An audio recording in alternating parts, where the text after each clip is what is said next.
All right, so the legend Scarface had this to say about streaming and how much you make on Shannon Sharp's latest podcast. 1 million streams is $4,000. What? Yeah. 1 million streams is $4,000. Wow. So should rappers take their music off stream to get it back to where people got to pay real money to get it? Yep, I would. It costed us so much money to make those albums. Mm-hmm. It cost so much to pay a producer. But now, you know what? I think producers may make a beat for $200 now. I'm not lying.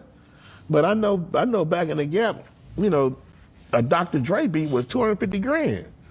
You know, Timberland beat was $150,000, $200,000. Wow. As the Neptunes and all of them, that shit was high. Yeah. So it would be shameful to get a beat from these top-notch producers and then have to put your shit on a stream and wait for it to stream. Wow. So you got to get, in order to get some money, you got to do like 1 billion streams. If you want some money, yeah. So like Drake and Kendrick, they doing billions. They be doing billions of streams. So they getting money. Yeah, Beyonce, Taylor Swift. Streams, you know. But I don't, it's too much red tape, man, in between that, because you don't never know. It's kind of like the record selling too. You don't know how many records you really sold. Right. You know what I mean? What they tell you. It's just go by what they tell you. You know, but the streaming, I'm still not hip to how this works. Right. And that's why I'm not putting out any new music. I'm not releasing any new music, because it would just be all done in vain. Because those people have come up with something so slick to cut us all the way out the money. You know, the mom and pop saved hip hop. The mom and pop saved our lives, because if we couldn't do anything else, we can sell 100,000 records and make $1 million. Mm-hmm. God forbid you sold 1 million records and made $10 million. You know, but you used to go back in the day. You look forward to going to the shop and getting the vinyl. You did, and you read the credits. Yes. And you can roll a square on the record. You say yes. Yes. Yeah. You know, you pop the cassette in. Yeah, like we had jams, man, and they sold. Not just listening to shit, man. And I'm gonna listen to this, and I'm gonna pay him half a penny. But after this, I want to hear something else and pay them half a penny. No, you had to buy that body of work. Yeah. Like you can't like a real artist, man. You can't judge their body of work by one song. All right, so yes, the legend Scarface said a lot right there. We have a lot to unpack with that, what he was saying. And I'm going to start off by saying this. What he was saying is actually right.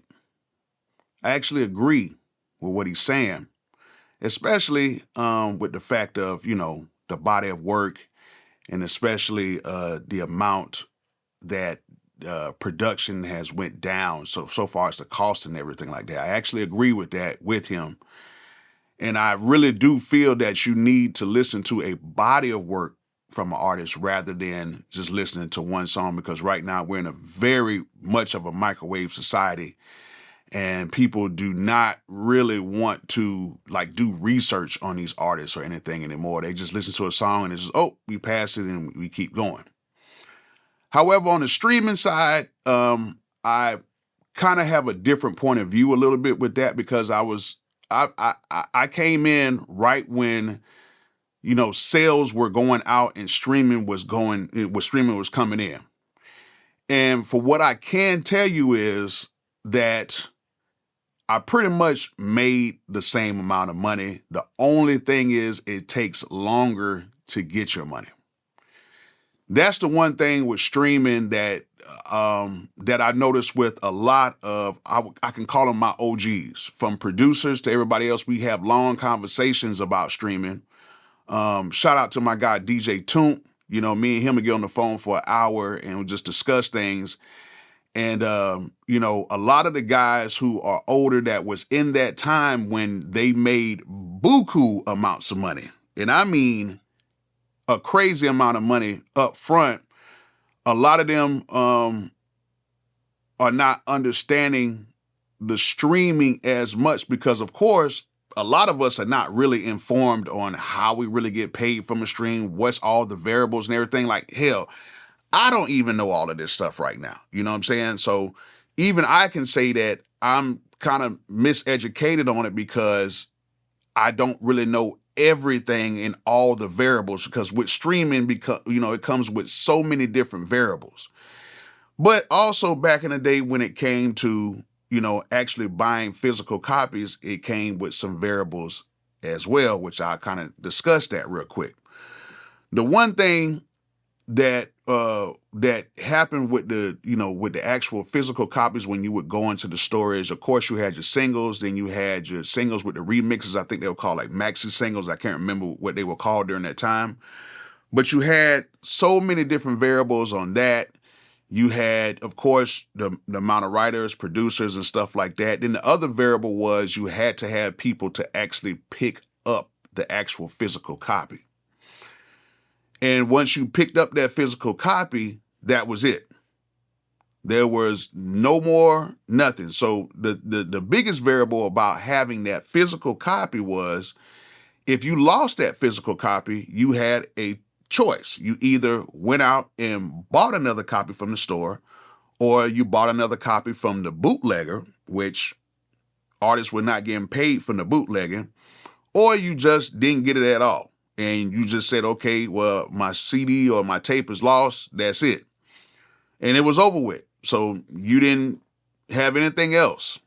So once you made that one-time initial payment, that was pretty much it. And that's the biggest thing for me with, back then to now, because I grew up in the 80s where the cassette tape, was the thing. And then the 90s where the CDs were the thing. And then all the way up into streaming. Okay. So I've been through, 3 eras of like a way to, hear your music pretty much. And what I can say is with streaming, the one thing that I do like about streaming is say, for instance, if you just think about a song and you want to hear that song, whether it's on iTunes, whether it's on Spotify, whether it's on YouTube, you can pretty much hear that song somewhere. YouTube Music, completely free. It just comes with ads. You can listen to whatever song that you want to listen to in that database at any time. And then when you do that, it creates a small mechanical royalty. Now, is the royalty what we want it to be? Of course not. It's nowhere near where we want it to be. But, if we left it up to artists and everybody else, back in the day, we would probably want to sell our CDs for $40 and $50, but we had to have a standard for that. So the standard at that time was around about, CDs were going pretty expensive at that time. So you would have to pay $15 to sometimes $17, $20 for a CD. Okay. So people were making a lot of money back then. So when you're making a lot of money like that back in that time, everything goes up, even with production. Like I was just on Sunny Digital's Live and I was talking about, back in the early 2000s, it was not uncommon for me to sell a beat straight to somebody on the street for $700, $800, $900, sometimes $1,000. It wasn't uncommon. But as time went on, it got cheaper and cheaper and cheaper. So now you got kids selling beats for $200. I don't know if they're leasing them. I don't know if they're giving out the full rights. I don't know, but you have kids selling beats for that much. However, you had people selling beats for that much back in the day as well. So I think that from where he's coming at, I think that he's looking at it from a point of view from somebody who has their own record deal, they're in the industry, and they're a top-notch artist. Because as we know, the people that he did list in that he was saying as producers, they only worked with the best of the best, and they only worked with people who had the budget to be worked with. So Dr. Dre was not giving out beats to Joe Smo over here and this person over there. Timbaland wasn't doing that as well. They were working with people who have budgets, because if you know about the music game, budgets back then was how a lot of people got paid. The budget is what people were looking for rather than sometimes even actual sales. Because say, for instance, if you're a producer and you're charging a lot of money, You got to work with somebody who has the budget to pay you, or you really got to believe in that artist and say, hey, what we can do is we can do a swap out, or we can do this or do that. And during that time, a lot of people weren't doing swap outs like that. They were getting to the bread.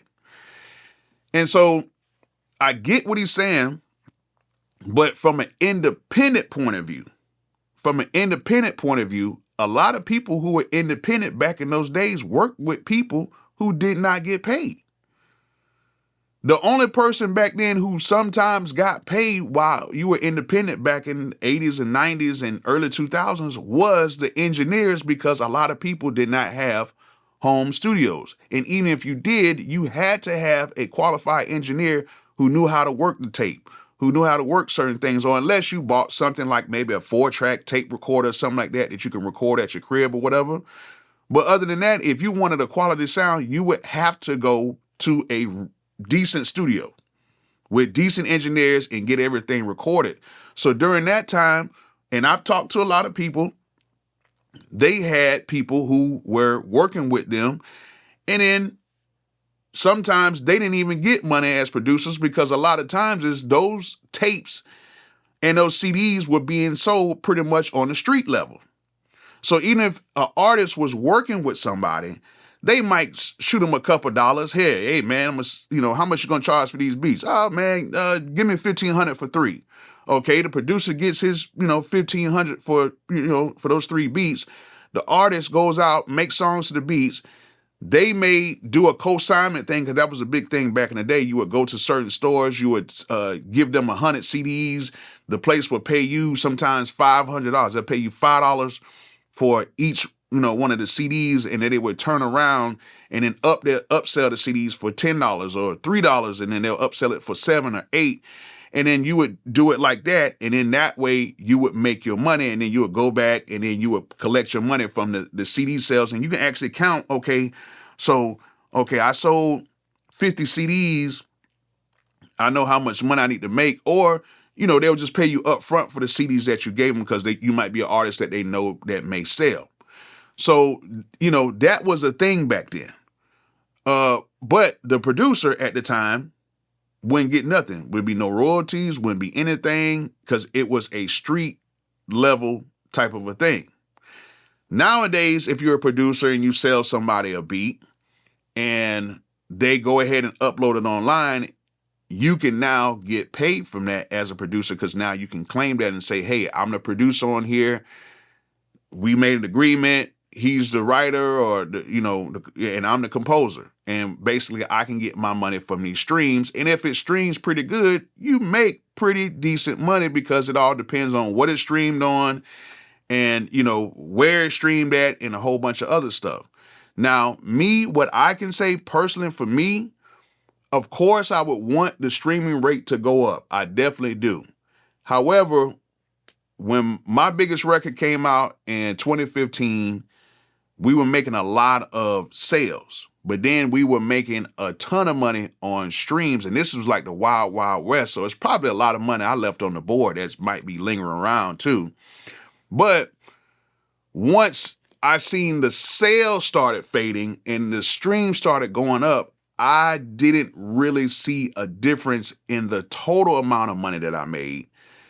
I just seen a difference on how fast I got to the money. So I still think if you're a big artist, you're still going to make money, just like there was a whole bunch of big artists at that time that made a bunch of money, and there was a whole bunch of artists that were signed or artists that wasn't that big that didn't make any money. Because just because you had your stuff on CD and you put it in stores, a lot of that stuff sat on the shelf as well.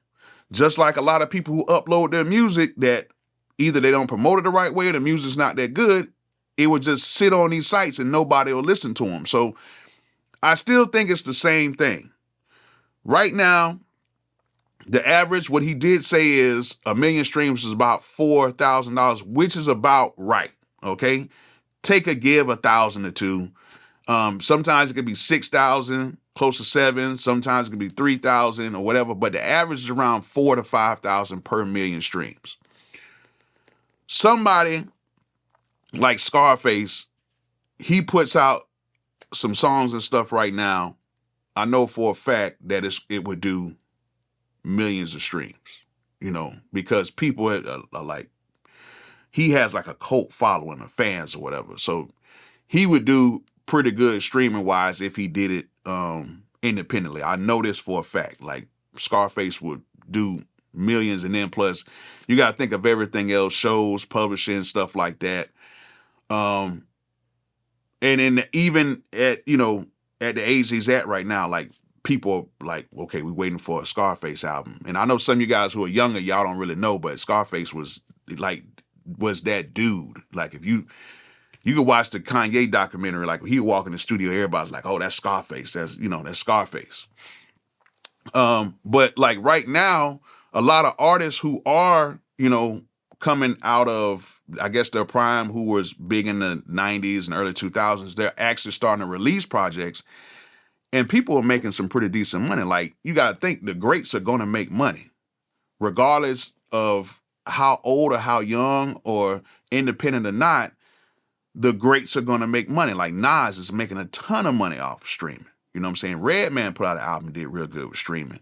There's a lot of talented artists that put out, albums right now that are making money from streaming. Is just not the big bag that people used to get before. Because before, everything just is like boom. Like if you're a big artist and everything got paid off and you started making your money past that record one, that bag was coming. And I mean chunks of it. And even if you was an independent artist, that bag was coming very fast because you were selling CDs on the street. However, we got to look at it like this. Let's say, for instance, some of you guys who have CDs and you sold CDs back in the day. Say, for instance, you're an older guy and you had tapes of CDs and you sold CDs, and right now you want to listen to some of your older stuff, but you don't have it. You may have misplaced the CD or whatever. You cannot listen to that song anymore. That song is over with. Unless you can find somebody who has that CD, you're not going to be able to listen to it. However, with streaming, you can go back, and if you uploaded the song, like right now, if I uploaded the song in 2014, I can look it up and bam, it's there. Unless it got removed from, by Spotify or whatever, because it was sitting there with no streams and nothing like that. But if I had some streams on there, pretty much all of my stuff right now, I can go online right now and I can listen to all the stuff that I've ever uploaded. Now, they do have options now with with some of these aggregators to where, CD Baby and DistroKid and TuneCore, where you have to pay to, keep the song up on the streaming sites, but you can pay a one-time fee with a lot of these places. Some places don't even charge you. But right now, if you want to listen to a classic song from a classic artist right now, and you don't have their CD or tape or whatever, you can just go right here to a streaming service and stream it. And guess what? They get a small piece of the pie from that. So it's actually very good for certain artists because, say, for instance, there was an artist that was real big back in the day and they had their stuff on records or tapes or whatever. And then finally they put it on the streaming platform and people found out that these songs are now on the streaming platform. A lot of the people who are fans of that artist will actually go back to that platform and start re-streaming these songs. Because like I said before, when you own the physical copy, that's what you own. That's it. You got paid that time and it's over with. It's done, unless it's like put in a movie or something like that, publishing wise, or if it's played on the radio, cool. That's it. Once they bought it, you got your chunk of money from that. That's it. However, with streaming, sometimes somebody might just want to be cleaning up the house and they might want to hear some Al Green. Okay, well now I can put it on pretty much any streaming site and listen to some Al Green, and now Al Green is starting to make some money. So that's the good thing I see about streaming, is that it can potentially help even artists who were kind of dormant to where now they can start making some money, because nobody's selling these tapes or CDs in the store. And then so many people have all these streaming platforms, or they'll use places like YouTube Music, which is completely free. They have all the albums. They just have ads running in it. But other than that, you can go back and listen to pretty much whatever you want, and then you will get a piece of that stream. And I'm just being honest, with the money that I've seen from streaming, it's not bad. Now, you have to have a big record. I ain't gonna lie to you, you're gonna have to have a big record. But even on my one independent little, parody record I did, I made some pretty decent money, and I didn't even have 1 million streams. I think I just now hit like 1 million streams, but I made some pretty decent money from that. So I think the main thing is what a lot of people have to understand is ownership with these situations. Ownership is the biggest thing. And during the streaming era, ownership of your master, of the master recording, is the big thing. Because if you have ownership of the master recording, you're going to get paid a hell of a lot more than if you sign with somebody and they own the master. So I think right now, with the streaming situation, you can make really good money, but you have to own the master side of that song. If you own that master side of that song, then that's where the money comes in. And that's why I was saying, like with Scarface, if he was to put out an independent album and he owned his masters, he would see a good amount of money. I'm almost for sure that people would go out and buy it. And with a lot of these artists, a lot of these people own their masters. And once you can collect that master side of it, then you start seeing, okay, streaming is okay. Because I think a lot of these guys are going off of what they went through when they were signed back in the day and how you get paid and, how it worked. Because a lot of times the record companies would, sign you to a deal, you get a deal, you get paid 15 to 25%. They would take care of everything. And you had this huge budget. And if, and then you could allocate this, money to be used to this, that, whatever. You could do it that way. Now the budgets are smaller because now people don't need to go into these big studios. People can get beats for a lot cheaper. You can get mixing and, sometimes you get just your engineer to do the mix and master for it or whatever. So a lot of times these budgets are not as big as they used to be. Okay. But there are still producers right now. I know for a fact my homeboy just got a check for 30 grand for one beat. So people are still making money off of beats. They're not making a super producer money like they used to do. But, and now in some situations, they still are. Like, don't think like in other genres, they're not getting paid $50, $60, $70, $80,000 for beats. But, that comes with pretty much songwriting and everything now. But now, you still get producers that are still getting paid $20,000 and $30,000. And that's what most of the producers were getting paid back then, $10,000, $15,000, $20,000. So it hasn't really changed. But with the super duper producers like the Timberlands, the Dre's and stuff, yeah, they were making the money, which I don't know if people are going to make that much anymore, but people are still getting paid. You're still getting your front end, you're still getting your back end, you're still getting everything. It's just that for me, it's the same amount of money. It's just coming in a little bit slower. That's just for me personally. But I do definitely feel, how he feels like, streaming is just something that we really don't know because there's so many different variables. We don't really know how it's being collected or whatever, which I think that needs to be opened up more to the public so we would know what's going on with that. And I think that we also all need to educate ourselves as much as we can about this so that we can kind of spot things that just ain't right. Like if I feel something ain't right, I'll call somebody and be like, hey, I don't think this is right. We might need to take a look into it, but I have the resources, but some people do not have those resources to do that. But I think that we all need to kind of be educated, with this whole streaming thing, if you want to do the independent thing or sign with labels so you'll know what's going on. And I think with the amount of information that's out, we can get a general idea of what's really kind of going on with it. But yeah, it's kind of crazy out here, with the streaming stuff. But a lot of people are still making money. They're still making money. And a lot of people are still going through the same things that they went through now that they went through years ago. Okay. There was top tier artists. There were bottom tier artists. The top tier artists ate. The bottom tier artists didn't eat. The independents, the top tier artists ate. The independents, the bottom tier didn't eat. So, it's not going to make a difference if somebody is not promoting their stuff right, or they're not that good. If they would have streaming numbers or if they would have CDs, it would still be the same, or tapes or whatever. It would still be the same. They really wouldn't make no money. And with streaming, they really wouldn't make no money. So what do you guys think?